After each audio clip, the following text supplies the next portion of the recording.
no logran percibir que desde Argentina hasta México estamos hablando de 10 horas de un vuelo, ¿no es cierto?, de un vuelo directo, 9 horas. Entonces, es grande. La región es grande. Los desafíos en términos de geografía son grandes.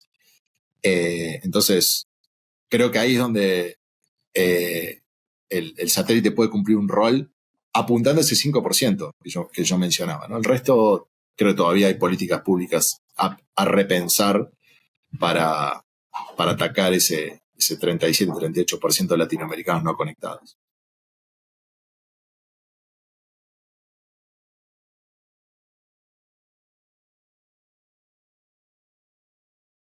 Hola, bienvenidos y bienvenidas a un episodio más de nuestra serie de video podcast de Latinoamérica Digital. Hoy nos acompaña una de las personas creo que más famosas de este ecosistema en la región. Yo a todos los países donde voy, todo el mundo lo conoce, entonces estoy seguro que vamos a tener mucha gente muy contenta de verlo hoy acá. Lucas Galito, quien lidera todos los esfuerzos de GSMA en Latinoamérica, con quien ya hace varios años hemos compartido y hemos, digamos, coincidido en varias conversaciones. Les recuerdo suscribirse a nuestros canales, Spotify, YouTube, etc. Ahí va a estar publicado este episodio.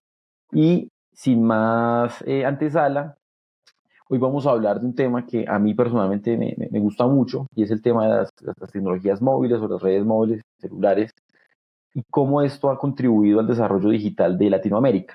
Entonces, ese es como el tema central, pero de todas formas es un formato súper libre y pues ya Lucas nos contará sus opiniones. Y entrando en materia, precisamente, Lucas, ¿cómo ves hoy Latinoamérica en términos de conectividad móvil? ¿Cuál es tu sensación hoy? ¿Vamos bien? ¿Vamos mal? ¿Cómo puedes marcar cómo está esta antesala?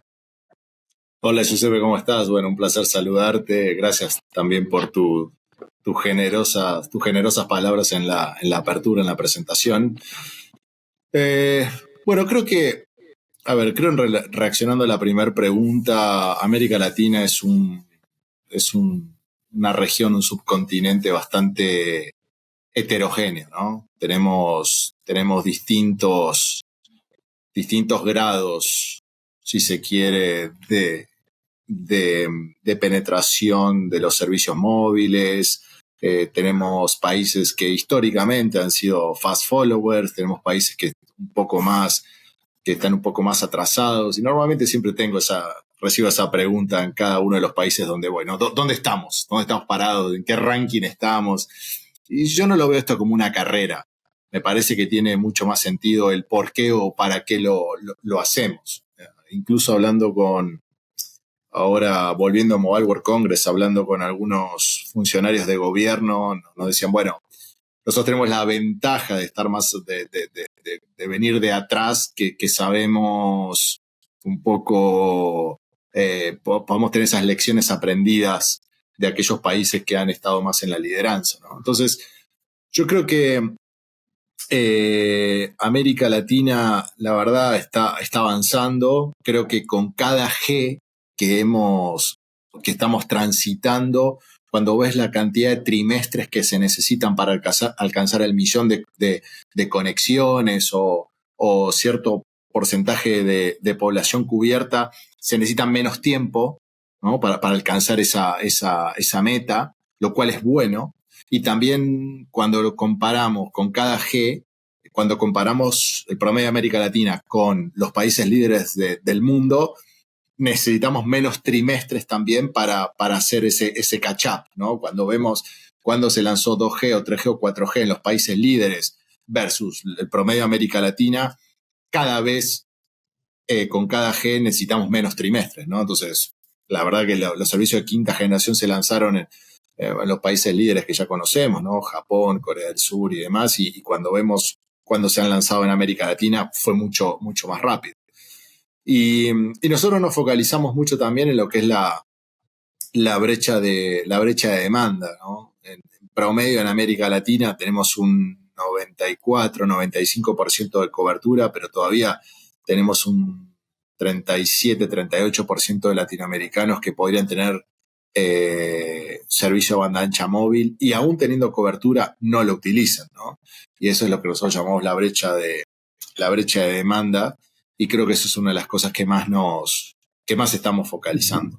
Oye, eso que mencionas esas cifras son muy interesantes y obviamente, y 100% de acuerdo con el tema de las diferentes realidades que afrontan los países. Ahorita, digamos, en el contexto de la banda ancha y con la cantidad de tecnologías que están, digamos, ofreciéndose a los usuarios y a los gobiernos, digamos, el rol de las tecnologías móviles, digamos, ha sido como en cierto punto contestado, como retado. Entonces aparecen las satelitales o aparece la fibra óptica y entonces aparecen las ideas que seguramente las has escuchado de llenemos de fibra todo el país, llenemos de esto todo el país. Y al final uno dice, venga, la tecnología que quizás ha sido más efectiva y más democrática en promover el acceso a Internet, digamos, en la mayor cantidad de la población, es precisamente la sociedad con las tecnologías móviles. ¿Tú cómo crees que esta imagen va a cambiar teniendo presente esta brecha que tú mencionas entre la cobertura y el acceso en los próximos años, metiéndole en esa ecuación otras tecnologías que pueden entrar a competir con esas mismas personas que ya tienen cobertura, no se conectan y de pronto les ponen otra opción adicional y ellos digan, uy, ¿cuál voy a usar para conectarme ahí? ¿Tú cómo crees que se va a Bien. reconfigurar ese tipo de circunstancias? Bueno, primero reaccionando a lo que decías, ¿no? Tengo una buena noticia y una mala noticia, ¿no? La mala noticia es que todavía 50% de los latinoamericanos no están conectados. La buena noticia es que la velocidad en la cual eso cambió en los últimos años ha sido muy alta. O sea, cuando nos vamos 7, 8 años atrás, hemos pasado de 20, 25% al 50%. Hemos duplicado la cantidad de latinoamericanos que conectamos a banda ancha móvil en los últimos 6, 7 años, ¿no? Entonces esa es la buena noticia y la mala noticia. Después, en relación a lo que dices, yo creo que digamos, hay un poco de todo. Me parece que hay toda una movida muy interesante respecto a lo que es el rol de la tecnología satelital, sobre todo, no sé si me hace referencia al Direct to Device o no en particular, pero hay toda una movida interesante donde los operadores de constelaciones de órbita baja están trabajando con los operadores móviles en ese sentido. Pero quiero recordar una cosa. Inicié esta conversación diciendo que en América Latina el 95% de los latinoamericanos tiene cobertura de banda ancha móvil. No habría razón para pensar que ese 37, 36, 37% de latinoamericanos que dije que tiene cobertura y no la utiliza, vaya a conectarse por tener una tecnología satelital.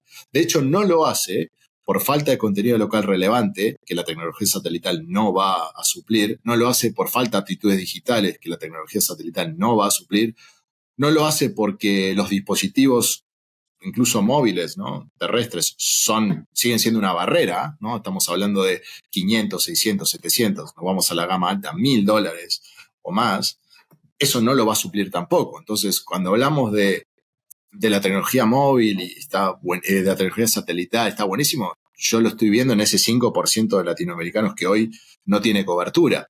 Y tenemos que ir a buscar a cada uno de ellos. No estoy diciendo que no sean importantes, son súper importantes. Pero recordemos que todavía hay un 37, 38% que no accede a Internet móvil, ¿no es cierto? Pero por esta razón, no porque no tenga cobertura, no porque no tenga señal, sino porque no tiene contenido local relevante, no tiene aptitudes digitales, no tiene dinero para comprar el dispositivo. Entonces, nada, yo un poco también quiero poner en contexto, porque muchas conversaciones no aparecen todas estas cuestiones. Digo, bueno, ok, pero focalicemos, ¿no? De qué estamos hablando. Claramente, tocaste también el tema de fibra óptica. Creo que es importante, creo que es relevante, pero creo que también es importante entender en el contexto y cuáles son los esfuerzos que ponen los gobiernos para poder, para que sea eficiente, ¿no es cierto?, ese esfuerzo, ¿no? Hay muchos o varios países que tienen iniciativas de, de despliegue de fibras, ¿no es cierto?, troncales, entre comillas y demás. recordemos que Colombia es interesante el approach que siempre ha tenido, que es llegar a cabecera departamental con fibra óptica, ¿no? Es interesante, pero al final de cuentas hay que llegar hasta el último rincón, ¿no? Y la geografía latinoamericana no es simple. Somos un continente grande. Bueno, tú trabajas también con gente, con europeos, con británicos, y a veces no logran percibir que desde Argentina hasta México estamos hablando de 10 horas de un vuelo, ¿no es cierto?, de un vuelo directo, 9 horas. Entonces, es grande. La región es grande. Los desafíos en términos de geografía son grandes. Entonces, creo que ahí es donde el satélite puede cumplir un rol apuntando a ese 5% que yo mencionaba, ¿no? El resto, creo que todavía hay políticas públicas a repensar para atacar ese 37-38% de latinoamericanos no conectados. Qué bueno que menciones el tema de tecnologías no terrestres, del tema satelital. Lo tenía pensado con más detalles después, pero metamos de una vez ahí. Y te hago un par de preguntas simplemente como para no dejar eso en el aire. Uh-huh.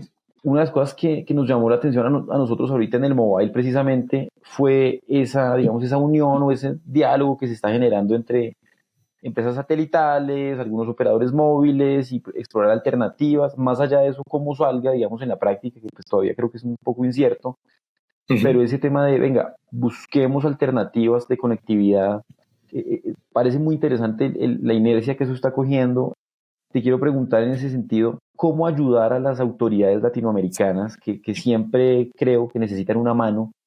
¿Cómo ayudarlos a que visualicen ese futuro tecnológico y lo puedan, digamos, aterrizar un poco a sus políticas de hoy? Que no de pronto les coja demasiada ventaja eso y después no sepan cómo implementarlo bien en sus respectivos países. ¿Cómo darles una mano en ese entendimiento de esos temas tan complejos? Yo creo que hay como diferentes ángulos. Tenía también una conversación la semana pasada, la anterior, en lo que es el mobile, ¿no? Y a veces tenía con alguno, creo que era con alguien de Uruguay, de la administración de Uruguay, donde hablábamos, ¿no es cierto? Estamos en el día a día, tanto de este lado como el lado público, estamos en la trinchera, ¿no?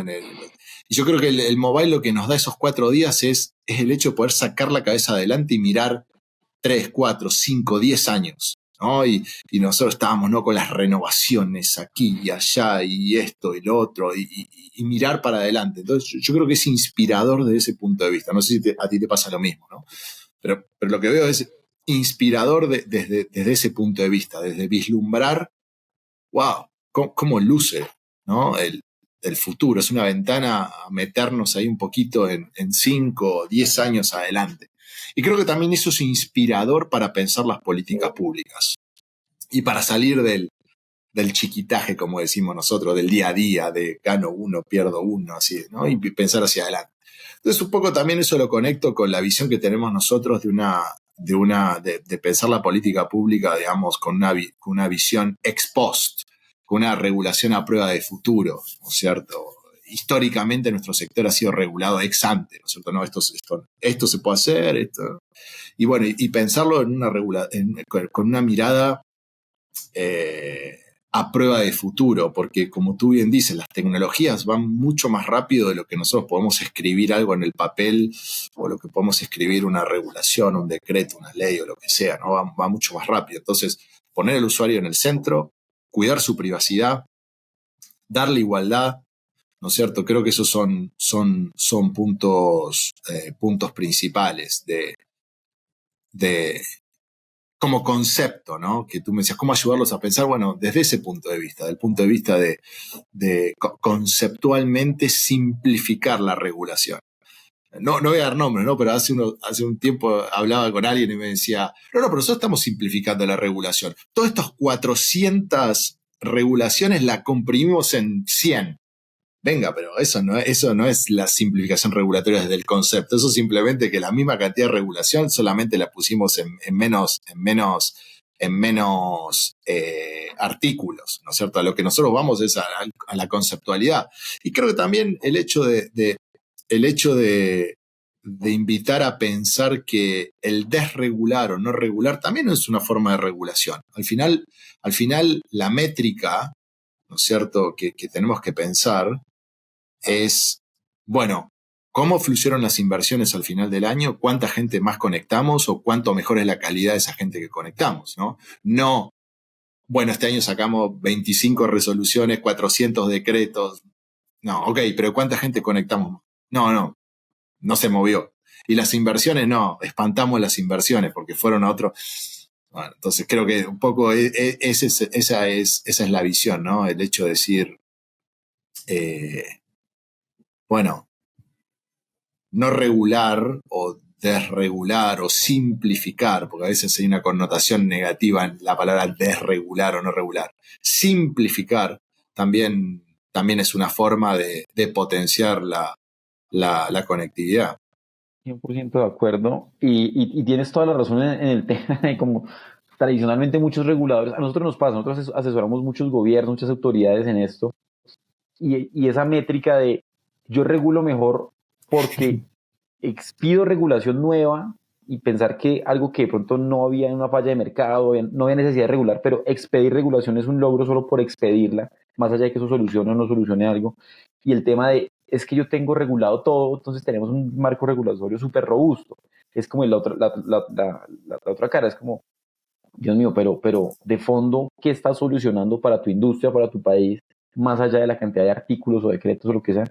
Eso es un tema que en Latinoamérica es un reto descomunal, porque no sé quién nos educó a pensar de esa manera un poco tan estructurada.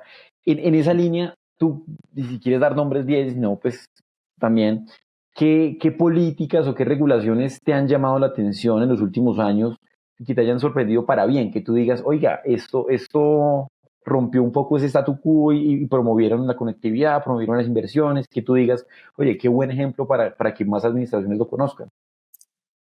Claro, yo creo que, a ver, hay algunos casos interesantes. Por ejemplo, a ver, históricamente Chile ha tenido siempre una visión muy interesante respecto a la gestión del espectro, ¿no es cierto?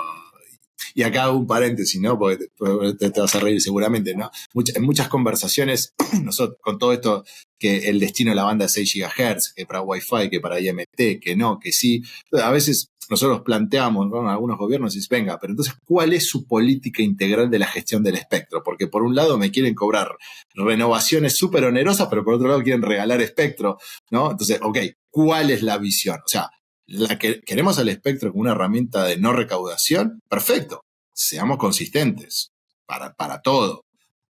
La queremos para innovar, buenísimo, seamos consistentes, no para unos sí, para otros no. Entonces, por eso cierro el paréntesis, pues sabía que te iba a causar gracia. Pero digo, por ejemplo, Chile históricamente ha tenido una visión muy interesante respecto a la gestión del espectro, que es no me dé el dinero a mí, no lo quiero yo Estado, póngalo en la red. No por nada hoy es uno de los países más avanzados cuando vemos los índices de digitalización, digo, no debería ser algo extraño.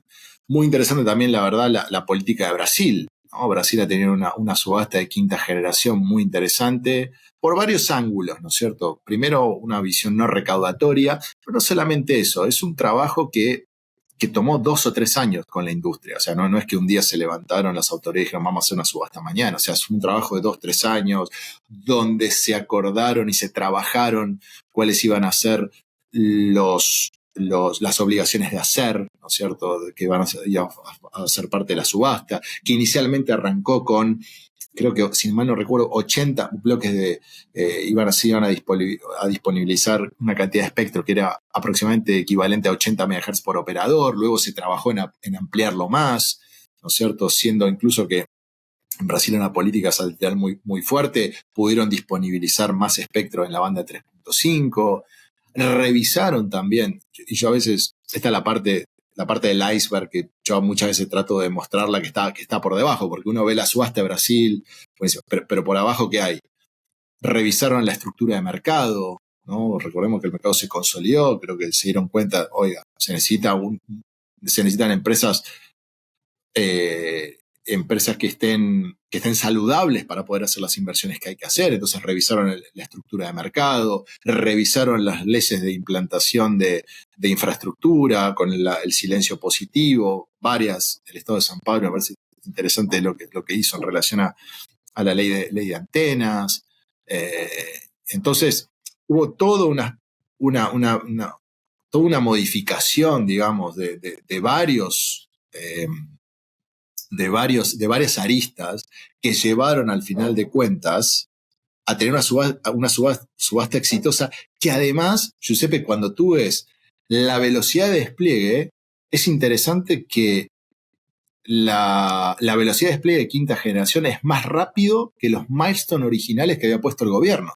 Entonces, ¿qué quiero decir? Con los incentivos correctos, está probado y demostrado que la industria va para adelante. O sea, digo, cuando tú ves los milestones establecidos para despliegue en ciudades capitales y demás, hoy la velocidad de despliegue en Brasil de quinta generación es mucho más rápida que, que lo que originalmente eran los plazos establecidos por el gobierno. Hay cosas interesantes ahí, sobre todo después, además, siendo quinta generación claramente una tecnología con principal foco en el B2B, han también generado incentivos para que haya demanda desde ese punto de vista, ¿no? Hoy tenemos el caso de estudio con la digitalización del puerto de Santos, ¿no es cierto? Tenemos varios casos en temas de minería. Pues creo que también ese otro punto interesante. Conecto con la pregunta que tú me decías, ¿cómo podemos hacer para ayudar a los gobiernos a pensar en esto y demás? Entonces, oiga, ¿y usted para qué quiere 5G? No, bueno, porque quiero salir a anunciar que tengo 5G. No, bueno, pero ¿para qué lo quiere 5G? Recordemos que para nosotros la quinta generación no es una G más, es un activo estratégico que pueden tener los países para aumentar su competitividad. Entonces, si yo como gobierno solo quiero 5G porque todo el mundo tiene, porque mi vecino tiene, pero no sé para qué la quiero, es muy difícil establecer los incentivos para que entonces esa tecnología pueda desplegarse de forma eficaz, de forma eficiente. Recordemos que el aumento de 10 puntos porcentuales de la banda ancha móvil tiene un impacto positivo de alrededor 1.3% en el PBI de economías de medios y medianos ingresos, como en general es la economía latinoamericana, ¿no? Entonces, esa pregunta es ok, pero ¿para qué? ¿Y cómo le hacemos para que eso ocurra? ¿No es cierto? ¿Cómo generamos también esa demanda? No es simplemente una carrera, ¿no? No, yo quiero ser el primero, el segundo, el tercero, no quiero ser el último, ¿no? Entonces creo que eso también forma parte de ese pensamiento. Y de hecho, la semana en Mobile World Congress tú habrás visto al presidente de Paraguay, ¿no? Que estuvo allí, no sé si estuviste en la presentación que hizo en el programa ministerial, donde él decía, quiero convertir a Paraguay en un hub digital, Ok, súper interesante entonces la visión que tiene y que esa visión luego se deriven en políticas públicas compatibles con más inversión. O sea, recordemos durante la pandemia, ¿cuántas veces has escuchado la conectividad es lo más importante, la conectividad es crítica? Pero ¿cuántas políticas públicas después derivadas de eso vimos compatibles con esa máxima? Vimos aumentos de presión impositiva al sector, porque se necesitan recursos, vimos más trabas al despliegue de infraestructura, o sea, buenísimo, ¿no? La conectividad es clave y las políticas públicas alineadas con esa visión, no, América Latina no brilló, digamos, por romper, si se quiere, el molde en ese sentido. Oye, en eso que mencionas, te uno, digamos, dos preguntas casi que en una. ¿Cómo lograr que estos planes de conectividad sean, digamos, consistentes en el tiempo, a pesar de los cambios de gobiernos? Yo me imagino que esto te lo han preguntado un montón, porque a nosotros nos lo han preguntado un montón. Y entonces es como que uno encuentra a veces esa presión de decir, venga, pero es que conectar a todas las personas o lograr que, digamos, que por lo menos esto sea sostenible, esto es un tema de largo aliento. Pero ese largo aliento requiere incentivos fiscales, liberación de cargas, un poco de cosas que a veces, entonces, requieren cambiar una ley, y una ley se cambia en 2, 3 años, y a veces esa ley para cambiarla necesita una política pública muy robusta para convencer, digamos, al legislativo. Entonces, es una serie de elementos complejos que necesitan tiempo, necesitan liderazgo, y a veces no hay un plan, ni hay un liderazgo que como que soporte eso. ¿Cómo hacer para que esto en la región, digamos, se consolide o se obtenga. Y te uno eso con otro tema, y es cómo hacer para que las distintas administraciones busquen una eficiencia del sector y de pronto no atenten tanto con la liberalización de un sector que de por sí se liberalizó en todo el planeta hace ya varias décadas, y en la cual el Estado tiene que a veces saber jugar su rol. A veces el Estado, digamos, saque su plan de conectividad, pero que su rol dentro de todo esto, tenerlo claro y que no empiece de pronto a explorar cosas ineficientes. ¿Cómo hacer para que todas estas cosas que son muy complejas tengan sentido y tengan sentido de largo aliento y permitan poder solucionar temas de cobertura, accesibilidad? Bueno, sí, primero creo que no hay una respuesta que one size fits all, ¿no? Cada país tiene su estructura legislativa diferente, su estructura de gobernanza del sector diferente, tiene su idiosincrasia diferente, ¿no? Incluso, mira, hoy vemos Chile, por ejemplo, antes hablamos de Chile, ¿no? Es probablemente uno de los países más desarrollados en términos de infraestructura digital. Cuando ves la institucionalidad, no es probablemente uno de los países más sólidos institucionalmente. Fíjate que lo que es la Subtel tiene un rango de subsecretaría, ¿no? O sea, no es ni siquiera que tiene un ministerio TIC como puede tener Colombia, ¿no? Entonces, creo que no hay un one size fits all, primero. Sí, también es verdad, además de que, ¿no?, hay una máxima que dice que una ley puede, ¿no?, entra al Congreso, entra un caballo y sale una jirafa, ¿no? Tú puedes entrar a una ley, lo cierto, con la mejor de las intenciones, pero no sabes que puede salir, siempre está ese riesgo. Pero me parece que hay cosas que ya, de alguna forma, tiene que haber cierto consenso. A ver, por ejemplo, que el precio del espectro no sea una herramienta de recaudación, me parece que hay consenso. Me parece que ya hay evidencias por demás claras en la región y en el mundo de que el espectro no puede ser una herramienta de recaudación. Y que si uno quiere tener conectividad total, ¿no? Creo que tú eres ingeniero, ¿no? Entonces, es así, sabiendo que eso es asintótico en realidad a la conectividad total, porque el 100% de conectividad nunca va a existir, no puede haber altos precios de espectro. O sea, eso sabemos que es una condición prácticamente sine qua non, ¿no? Entonces, hoy creo que incluso hay todavía esas discusiones. Incluso también sabiendo los riesgos que implican para los funcionarios de gobierno. Tú has estado de ese lado, ¿no es cierto? El tema de auditoría, de control, de contraloría. Hoy yo creo que también es importante que nosotros podamos apoyar desde el proveer evidencia, incluso a esos estamentos, ¿no es cierto?, y órganos de control. Entonces, hay algunas cosas que van sucediendo. Por ejemplo, no sé, hoy, históricamente, cuando hablamos de despliegue de infraestructura, siempre ha sido una barrera. O sea, el despliegue de infraestructura siempre es una barrera. La mayoría de los países de nuestra región son federales.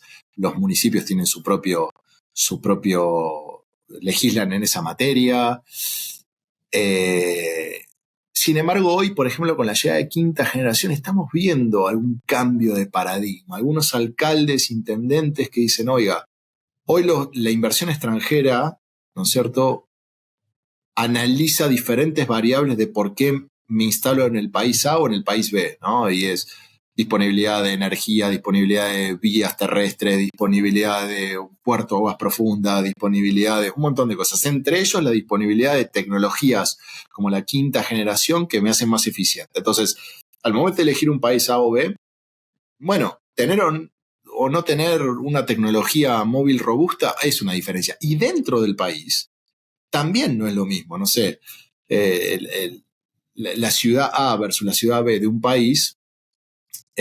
¿Por qué una industria se instalaría en el polo industrial de la ciudad A y no el de la ciudad B? Bueno, porque está más cerca de la demanda, o porque tiene mejores universidades, o porque tiene quinta generación, o porque tiene quinta generación desplegada. Por ejemplo, acá en Argentina hay varias ciudades que han prohibido la instalación de tecnología 5G, así como lo escuchás.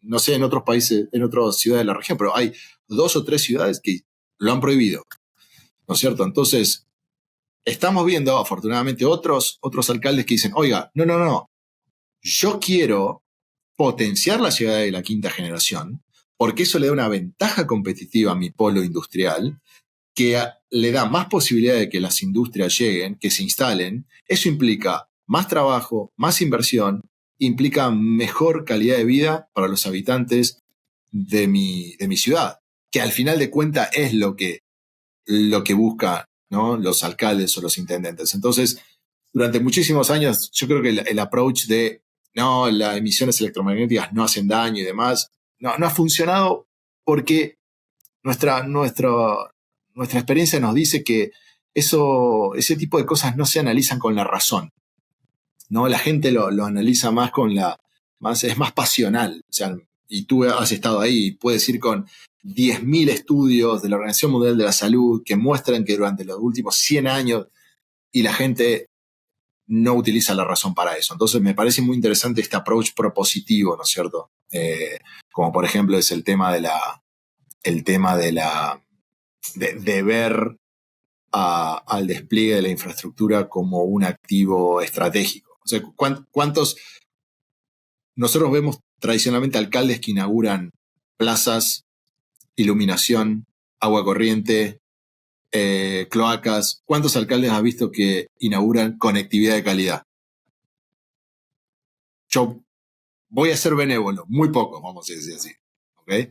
Bueno, creo que eso lo estamos empezando a ver de alguna forma también, ¿no es cierto? Entonces, eso entra en una dinámica positiva y hay que potenciarlo. Excelente.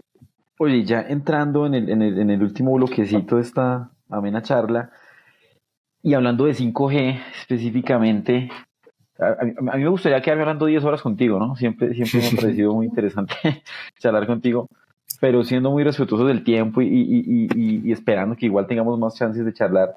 En este tema de 5G, a nosotros nos han preguntado mucho, a mí personalmente me han preguntado mucho de varios frentes, de industria, empresas, gobiernos, este tema de monetizar 5G, de hacerlo viable, el tema de las presiones de CAPEX son descomunales, pero la certeza de los retornos pues todavía no es como tan evidente. Entonces, hay como una serie de cosas y una región tan compleja como la nuestra, pues obviamente eso es un tema que va a marcar una agenda importante.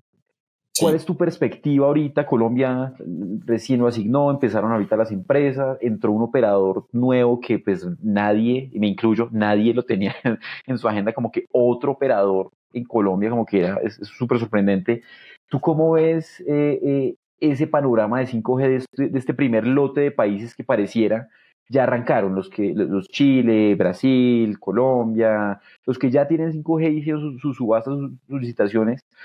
¿Cómo crees que se va a empezar a desarrollar esto? ¿Dónde crees que va a empezar a generarse como ese mayor retorno de esas inversiones en 5G? Y más o menos qué esperar, por ejemplo, este año, el otro año, de los países que vienen un poquito detrás en sus asignaciones. Lo primero que te diría es que si tuviera una respuesta taxativa a esa pregunta, sería un gurú que cobraría $1.000.000 la hora de consulta, ¿no es cierto? Y lamentablemente no tengo una respuesta taxativa a eso. Sí te puedo decir que lo que nos ha mostrado, digamos, lo que la evidencia nos muestra. La evidencia nos muestra que mercados saludables con escala generan las condiciones propicias para que se pueda invertir. Y estamos empezando a ver, digamos, formas nuevas, ¿no es cierto? Tú estuviste en Barcelona la semana pasada, en lo que fue el keynote de apertura, se habló mucho de Open Gateway. Open Gateway es una iniciativa muy interesante respecto a la monetización de las capabilities que tienen las redes.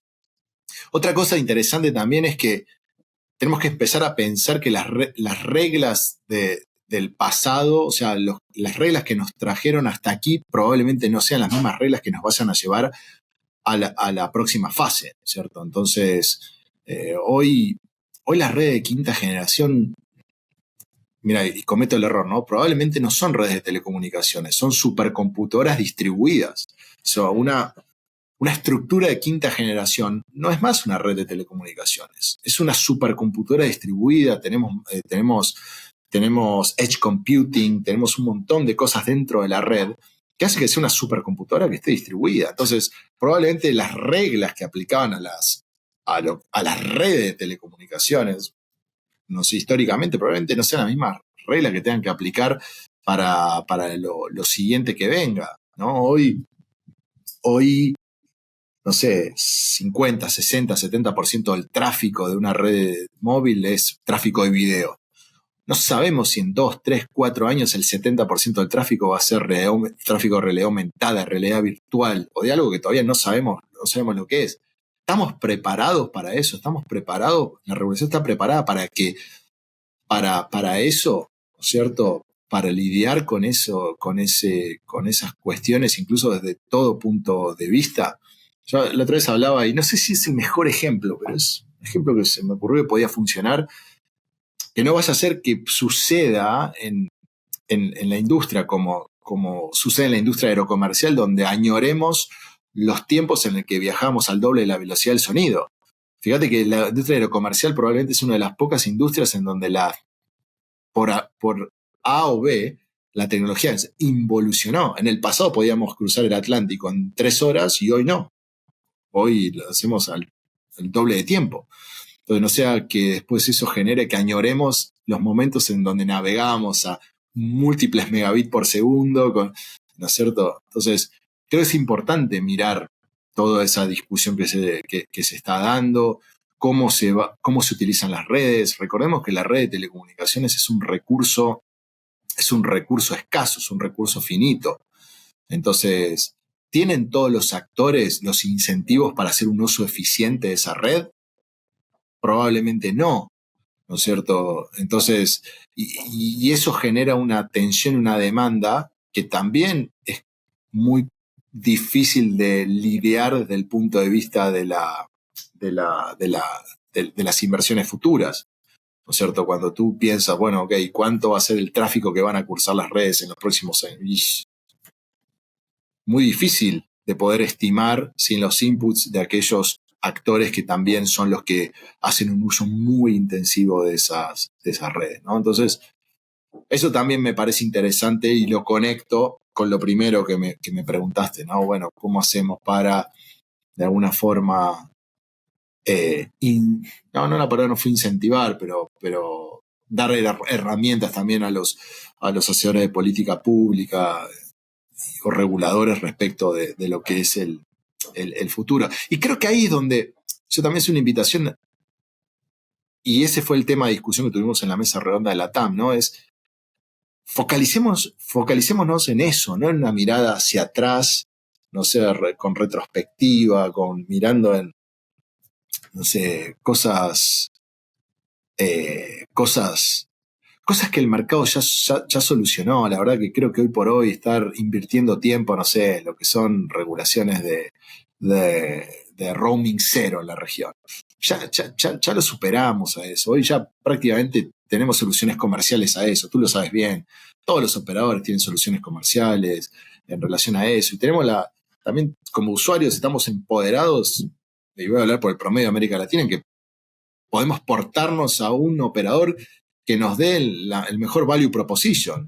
Y que a lo mejor eso también me parece muy interesante, meternos mucho en la regulación de calidad y mucho en ese tema de regulaciones, al final de cuentas comoditiza al servicio. Y eso es lo que me parece interesante de tratar de evitar, ¿no es cierto? Porque a lo mejor lo que tú puedes valorar puede que yo no sea lo mismo que valoro yo. O sea, viajo bastante y yo valoro, por ejemplo, que mi operador me pueda dar un buen deal en términos de roaming, por ejemplo. Y a lo mejor tú valoras mucho más que tenga el último teléfono disponible o que la calidad o que tu tiempo en la red de 4G o 5G sea mayor. Entonces, nada, por valorar, la calidad es un atributo de la competencia. Y creo que poder generar, y lo conecto con esto que decíamos, ¿viste? De proteger al usuario y empoderar al usuario. Y el resto, regulación a prueba de futuro. Mientras tú como usuario tengas acceso a información, puedas eventualmente elegir y portarte de una manera sencilla a otro, bueno, ¿por qué no? El resto es atributo de la competencia, ¿no es cierto? Entonces creo que ahí es interesante ese. Y ahí conecté varios de las cosas, digamos, que hemos hablado desde el principio hasta ahora. Excelente. No, muchísimas gracias, Luca. Aunque yo creo que sí te pueden estar pagando ese $1.000.000 dentro de poco por tus asesorías. No, no Eso creo, era muy no creo. acertado. No, no creo. Oye, Pero hay espacio, te digo, hay cosas interesantes y por eso me parece que de alguna forma los gobiernos tienen que tener un poquito esa mirada hacia adelante, ¿no? Creo que Open Gateway tiene mucha, mucho potencial respecto a nuevos modelos de negocios, a nuevos servicios, a cosas que no hemos tenido, no hemos visto todavía, ¿no? Tema de realidad virtual, realidad aumentada, tema de seguridad, tema de otras capabilities que hoy que hoy tal vez nos resulta inverosímiles, ¿no es cierto? Y no es simplemente enviar un mensaje o hacer una llamada de voz o navegar. Estamos hablando de otras cosas. Justo en Barcelona, creo que los operadores norteamericanos habían firmado un memorándum de lanzamiento para una de las APIs de Open Gateway vinculadas al tema de calidad, creo que de calidad de servicio on demand para drones. Yo decía, bueno, eso está sucediendo ahora, ¿no? Entonces, hace 5 años era absolutamente ciencia ficción. Hoy es factible, ¿no es cierto? Entonces, tenemos que darle ese boost también desde el punto de vista de las políticas públicas que van a permitir que esas cosas sucedan. perfecto. Lucas, te agradezco muchísimo por tu tiempo, porque realmente fue muy, muy valioso escuchar tu opinión, entender un poco ustedes cómo están viendo esos temas. Espero que mucha de nuestra audiencia, que sé que son varias autoridades, porque ya me lo han dicho, espero que lo escuchen y lo disfruten en este episodio y que les ayude mucho en sus temas de política pública. De fondo, creo que todos queremos es que Latinoamérica avance en temas de tecnología, de conectividad, y pues eso es lo que buscamos desde Access Partnership con este tipo de programas. Te agradezco de nuevo por tu tiempo, Lucas, espero volverte a ver, y a nuestra audiencia recordarles que se pueden suscribir a nuestros canales para que no se pierdan estos episodios que vamos a seguir sacando este año también, y nos vemos en otro episodio.